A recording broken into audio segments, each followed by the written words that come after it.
சாந்தாகாரம் புஜகசயனம் பத்மநாபம் சுரேசம் விஸ்வாகாரம் ககனசதிருஷம் மேகவர்ணம் சுபாங்கம் லக்ஷ்மீகாந்தம் கமலநயனம் யோகீகிருத்யானகம்யம் வந்தே விஷ்ணும் பவபயகரம் சர்வலோகைகநாதம். நாராயணாய வித்மஹே வாசுதேவாய தீமஹே தன்னோ விஷ்ணு பிரச்சோதயாத். ஓம் நமோ நாராயணாய நமः. ஓம் நமச்சிவாய. மேன்மைகள் சைவ நீதி விளங்குக உலகமெல்லாம். நோயற்ற வாழ்வே குறைவற்ற செல்வம்.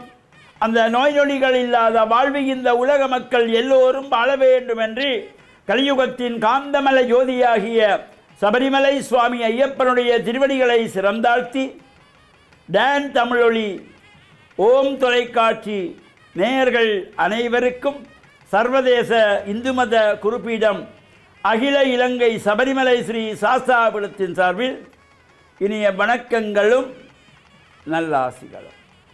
இன்றும் மங்களகரமான குரோதி வருஷம் வைகாசி மாதம் 20ஆம் நாள் 2/6/2024 ஞாயிற்றுக்கிழமை. இன்று மலர்ந்திருக்கின்ற இன்றைய பொழுதும் நம் எல்லோருடைய வாழ்விலும் எல்லா விதமான சிறப்புகளும் வெற்றிகளும் கிடைக்க இறை அருளும் குருவருளும் பூர்ணமாக நிறைய வேண்டும் என்று பிரார்த்தித்து இன்று பானுவாரம் என்கின்ற ஞாயிற்றுக்கிழமை அதிகாலையிலே நாம் ஸ்நானங்கள் முடித்து சூரிய பகவான் பிரத்யக்ஷதமாகிய சூரியன் உதிக்கின்ற பொழுது அந்த சூரிய நமஸ்காரம் செய்கின்றால் எல்லாவித சிறப்புகளும் கிடைக்கும். அந்த சூரியன் உதிக்கின்ற பொழுது சூரியனை சுற்றி வட்ட வடிவத்திலே சிகப்பு நிறத்திலே கதிர்கள் தோன்றும். அந்த கதிர்கள் நம்முடைய உடம்பிலே படுகின்ற பொழுது நரம்பு சம்பந்தமான நோய்கள் நீக்கக்கூடிய சக்தி இந்த காலையிலே சூரிய தரிசனத்தாலே நமக்கு கிடைக்கிறது. எனவே இந்த ஞாயிற்றுக்கிழமைகளிலே சூரிய பகவானையும் வழிபாடு செய்து இஷ்ட தெய்வங்கள் குலதெய்வங்களையும் நாம் வழிபாடு செய்து பிரார்த்தனை செய்வதோடு இன்று இந்த மாதங்கள் தோறும் வருகின்றதாகிய காத்தல் கடவுளாகிய மகாவிஷ்ணுவுக்குரியதாகிய விரதம், திதி வாரியான விரதமாகிய ஏகாதசி விரதம். இந்த ஏகாதசி திதியானது மாதத்திலே 2 முறை வரும். ஒன்று வளர்பிறை ஏகாதசி, மற்றையது தேய்பிறை ஏகாதசி. எனவே இந்த ஏகாதசியிலே நாம் விஷ்ணு ஆலயங்களிலே நடைபெறுகின்ற பூஜைகள், வழிபாடுகள், அபிஷேகங்கள், ஆராதனைகள், உற்சவங்களிலே கலந்து இறையருளையெல்லாம் பெறுவதோடு அங்கே துளசி தீர்த்தம் பிரசாதமாக கொடுப்பார்கள். அவ்வாறு துளசி தீர்த்தத்தை நாம் பருகி ஓம் நமோ நாராயணாய நமஹ என்று மனதார பிரார்த்தனைகள் செய்கின்ற பொழுதிலும் எல்லா விதமான நன்மைகளும் நமக்கு கிடைக்கக்கூடியது.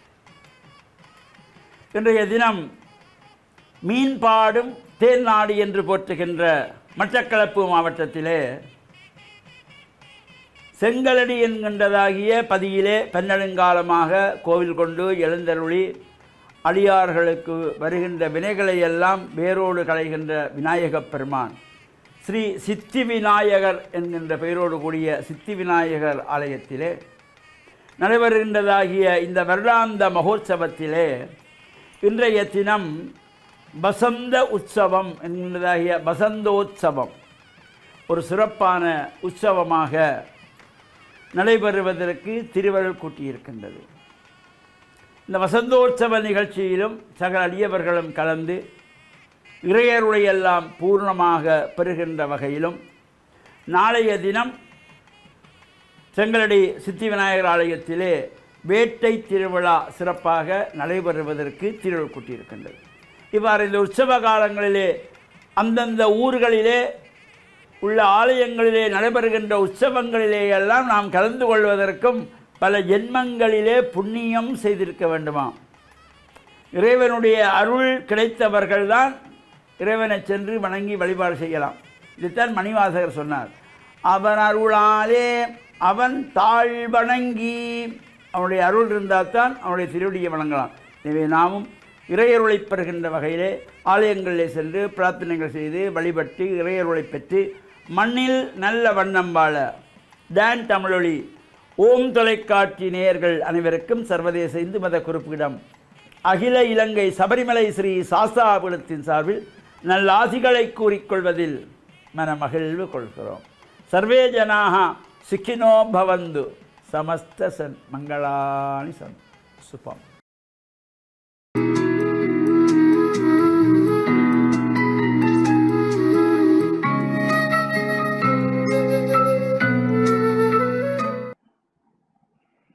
இறை இயேசுவில் என் அன்பு நெஞ்சங்களே, கிறிஸ்தவ நற்சிந்தனை வேளையில் உங்களை சந்திப்பதிலே எனக்கு மிக்க மகிழ்ச்சி. ஆண்டவர் இயேசுவின் அன்பும் அருளும் உங்கள் அனைவரோடும் இருப்பதாக. இன்று திரு அவை ஆண்டவர் இயேசுவினுடைய திரு உடல் திரு இரத்தத்தின் பெருவிழாவை கொண்டாடுகின்றது. கிறிஸ்தவ சமூகங்கள் தங் மத்தியிலே ஞாயிறு தோறும் அல்லது தினந்தோறும் நற்கருணை கொண்டாட்டத்தை நடத்தி இந்த இயேசு அப்பத்தின் இரசத்தின் வடிவிலே எம்மத்தியில் பிரசன்னமாக இருக்கின்றார் என்று நம்புகின்றது. சில கிறிஸ்தவர்கள் இது ஒரு அப்பம் பிற்கின்ற ஒரு பகிர்ந்து அளிக்கின்ற விருந்து என்று சொல்லலாம். அல்லது நாங்கள் இந்த நற்கருணை பந்திக்கு வருகின்ற பொழுது ஆண்டவர் இயேசுவினுடைய பாடுகளையும் மரணத்தையும் உயிர்ப்பையும் நினைவு கூறுகின்ற ஒரு நினைவுபடுத்துகின்ற நிகழ்வாக என் நினைவாக செய்யுங்கள் என்று இயேசு பணித்தார். ஆகையினாலே இது ஒரு நினைவு. நாங்கள் எங்களுடைய வாழ்க்கையில் இடம்பெற்ற முக்கியமான நிகழ்வுகளை நினைவு கூறுவது வழக்கம். அது மகிழ்ச்சியானதாக இருக்கலாம் அல்லது துயரம் மிக்கதாக இருக்கலாம். இவற்றை நாங்கள் நினைவு கூறுகின்ற பொழுது மீண்டும் நாங்கள் மீட்டு பார்த்து அந்த நினைவினால் நாங்கள் எங்களுடைய அன்பையும் பிரமாணிக்கத்தன்மையும் வெளிப்படுத்தலாம். ஆனால் இந்த நற்கருணை பந்தி என்பது வெறுமனே ஒரு நினைவாக அல்லது வெறுமனே ஒரு பகிர்ந்து அளிக்கின்ற ஒரு கூட்டு முயற்சியாக ஒரு சமூக விருந்தாக மட்டுமல்ல, ஆண்டவர் இயேசு உண்மையாகவே தன்னுடைய பிரசன்னத்தை தருகின்றார். அவருடைய பிரசன்னம் என்பது உயிருள்ள பிரசன்னமாக எம்மத்தியில் இந்த நற்கருணையில் அவர் வீற்றிருக்கின்றார். அதனால்தான் இந்த திருப்பலியின் பின்பும் இந்த நற்கருணையை நாம் பேழையிலே வைத்து அதற்கான ஆராதனையும் மகிமையும் மாட்சியையும் நாங்கள் வெளிப்படுத்துகின்றோம். கிறிஸ்துவினுடைய பிரசன்னத்தை வலியுறுத்தி உண்மையாகவே அவர் எம்மத்தியிலே நற்கருணை நாதராக பிரசன்னமாக இருக்கின்றார் என்பதனால் திரு அவை அந்த நற்கருணை பேழையிலே அவருடைய பிரசன்னத்திற்கு கொடுக்க வேண்டிய அதி உன்னத மகிமையையும் மரியாதையையும் செலுத்தி கொண்டு வருகின்றது. பலர் இது உண்மையாகவே எப்படி இது பிரசன்னமாக இருக்க முடியும் என்று பலவாறான சந்தேகங்களை எழுப்புவதும் வரலாற்றிலே இது பற்றி தொடர்ச்சியாக கலந்துரையாடப்பட்டு ஆராயப்பட்டு வருகின்றதெல்லாம் உண்மையானது.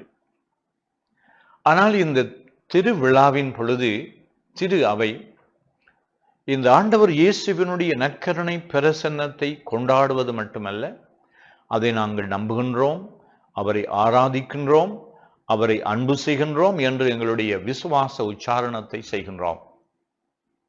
இவ்வாறு இயேசு எப்பொழுதும் எம்மத்தியிலே இருக்க வேண்டும் என்பதற்காக தம்முடைய சீடர்களோடு பந்தி அமர்கின்ற பொழுது என் நினைவாக செய்யுங்கள் என்று சொன்னது மட்டுமல்ல, அவர் அந்த அப்பத்தை உடைத்து பிட்டு கொடுக்கின்ற பொழுது தன்னுடைய இறப்பை அங்கு திருப்பலி வழியாக கொண்டாடுமாறு கேட்கின்றார். அப்பம் பிட்குதல் நற்கருணையிலே கொண்டாடுகின்ற பொழுது நாம் ஆண்டவர் மத்தியிலே பிரசன்னமாக இருக்கின்றார், உயிருள்ள ஆண்டவராக பிரசன்னமாக இருக்கின்றார் என்பதை நாங்கள் ஏதோ ஒரு விஞ்ஞான ரீதியாக நிரூபிக்க வேண்டும். அப்படி அங்கு ஒரு காட்சி கொடுத்தார், எங்கு இந்த அப்பத்திலே இருந்து இரத்தம் வடிந்தது என்று சொல்லி அதை நாங்கள் நியாயப்படுத்த வேண்டிய அவசியமில்லை. அதன் பின்பு நீங்கள் ஓடி சென்று ஒரு பெரும் அற்புதம் என்று சொல்லி இந்த உலகம் முழுவதையும் நம்ப வைக்க வேண்டிய அவசியமில்லை. நம்பிக்கை என்பது ஒரு கொடை. இந்த நற்கருணையிலே கிறிஸ்து பிரசன்னமாக இருக்கின்றார் என்பதை நானும் நீங்களும் எவ்வளவு தூரம் நம்புகின்றோமோ அவ்வளவு தூரம் அந்த ஆண்டவருடைய பிரசன்னத்தின் வழியாக கிடைக்கக்கூடிய அருள் வளங்கள் எல்லாம் எங்களுக்கு நிச்சயமாக கிடைக்கும். எனவே நற்கருணையிலே ஆண்டவர் இயேசு உண்மையாகவே பிரசன்னமாக இருக்கின்றார் என்பதை நாங்கள் நம்புவோம்.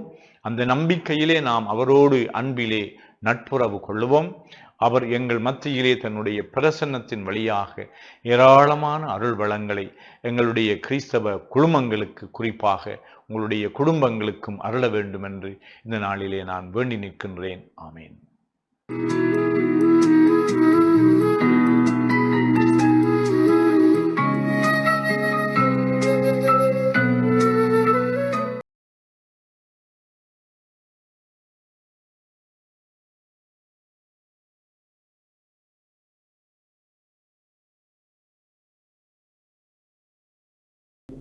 வஸ்ஸலாத்து வஸ்ஸலாம் அலா முஹம்மதின் ஸல்லல்லாஹு அலைஹி வஸல்லம் வாலா ஆலிஹி வஸஹபிஹி அஜ்மாயின் அம்மாபாத். அன்புள்ள நேயர்களே, இன்றைய காலை பொழுதிலே உங்களை சந்திப்பதிலே நான் மகிழ்ச்சி அடைகிறேன். நாம் எப்பொழுதும் நமது நாவுகளை பேணி நடக்கின்றவர்களாக நாம் இருக்க வேண்டும். பிறரை பற்றி நாம் புறம் பேசுகின்றவர்களாக ஒருபோதும் நாம் இருக்கக்கூடாது. அடுத்தவர்களுடைய செயல்பாடுகளில் அவர்கள் ஏதும் தப்பு தவறுகள் செய்வார்களாயிருந்தால் அதை நாம் பிறரிடத்திலே அவரை பற்றி குறைகளை சொல்லித் திரிவதனால அதனால் எந்த நன்மையும் ஏற்பட போவதில்லை. அந்த பிழை செய்கின்றவர்கள் திருந்தப் போவதும் இல்லை. உண்மையாகவே அவர்களோடு இவன் அன்பு கொள்ளக்கூடியவனாக இருந்தால் அந்த பிழை செய்கின்றவரை நேரடியாக சந்தித்து அவருடைய பிழையை சுட்டி காட்டி, அத்தகைய பிழையை செய்ய வேண்டாம், சமுதாயத்திலே உங்களுக்கு வீழ்ச்சி இருக்கின்றது, சமுதாயத்திலே உங்களுக்கு இழிவு இருக்கின்றது, அதனால் இத்தகைய பிழையை செய்கின்றவராக நீங்கள் இருக்கக்கூடாது என தனிப்பட்ட முறையிலே அவருடைய சுயமரியாதையை பாதுகாத்து அவருக்கு புத்தி சொல்கின்றவர்களாக இருப்போம் என்றால் இது ஒரு நல்ல பண்பாகத்தான் இருக்கின்றது. ஆனால் இதற்கு நேர் மாற்றமாக அவனுக்குமே தெரியாமல், பிழை செய்கின்றவருக்குமே தெரியாமல், அவர் இல்லாத போது அவரை பற்றி 4 பேரிடத்திலே குறை சொல்வது என்பது இருக்கின்றதே, இது சமுதாயத்திலே குழப்பங்களையும் பிரச்சனைகளையும் உருவாக்குமே அல்லாமல் இதனால் எந்த நன்மையும் ஏற்பட போவதில்லை. அதனால் பிறரை பற்றி புறம் பேச வேண்டாம் என்ற செய்தியைத்தான் நபிகளார் ஸல்லல்லாஹு அலைஹி வஸல்லம் அவர்கள் நமக்கு சொல்லியிருக்கின்றார்கள். திருமறை குர்ஆனும் கூட புறம் பேசுவதை பற்றி சொல்லும்போது அல்லாஹ் எந்த அளவுக்கு இழிவுபடுத்தி சொல்கிறான் என்றால், உனது சகோதரன் ஒருவன் இறந்திருக்கின்ற நிலைமையில் அவனுடைய மாமிசத்தை சாப்பிடுவதற்கு நீ விரும்புவாயா, அதனை நீ வெறுப்பாய் என்று சொல்லிவிட்டு புறம் பேசுவது என்பது இதைவிட அசிங்கமான அருவருப்பான ஒரு செயலாகும் என அல்லாஹ் திருமறையிலே சொல்லி காட்டுகின்றான். புறம் பேசுகின்ற செயலை இறைவன் எந்த அளவுக்கு ஒப்பிட்டு சொல்கிறான் என்று சொன்னால், உனது சகோதரன் ஒருவன் இறந்திருக்கின்ற நிலையில் அவனுடைய உடலின் ஒரு பகுதியை நீ அறுத்து அந்த மாமிசத்தை சாப்பிடுவது எவ்வளவு அருவருப்பான ஒரு செயலோ அதைவிட அருவருப்பான ஒரு செயல்தான் அடுத்தவர் இல்லாத போது அவரை பற்றிய செய்திகளை புறமாக பிறரிடத்திலே பேசுகின்ற ஒரு நடைமுறை என்பதை அல்லாஹ் நமக்கு எடுத்துச் சொல்கின்றான். அதனால் நேயர்களே, அன்புள்ள சகோதர சகோதரிகளே, மாணவ மணிகளே, நாம் எப்பொழுதும் பிறரை பற்றிய நல்ல செய்திகள் பேச வேண்டுமே அல்லாமல் பிறர் செய்கின்ற குற்றங்குறைகளை அலசி ஆராய்ந்து அதை நாம் பேசுகின்ற பழக்கமுடையவர்களாக ஒருபோதும் நாம் இருக்கக்கூடாது. எப்பொழுதும் அடுத்த மக்கள் மீது நல்ல அபிப்பிராயம் கொள்கின்றவர்களாக நாம் இருக்க வேண்டும். அது மாத்திரமல்ல, பிறர் இல்லாத நேரத்திலே அவரை பற்றிய நல்ல செய்திகளை நாம் பேசி பரிமாறுகின்றவர்களாக இருப்போம் என்றால் சமுதாயத்திலே இதனால் மிகப்பெரிய நன்மைகள் ஏற்பட வாய்ப்பும் இருக்கின்றது.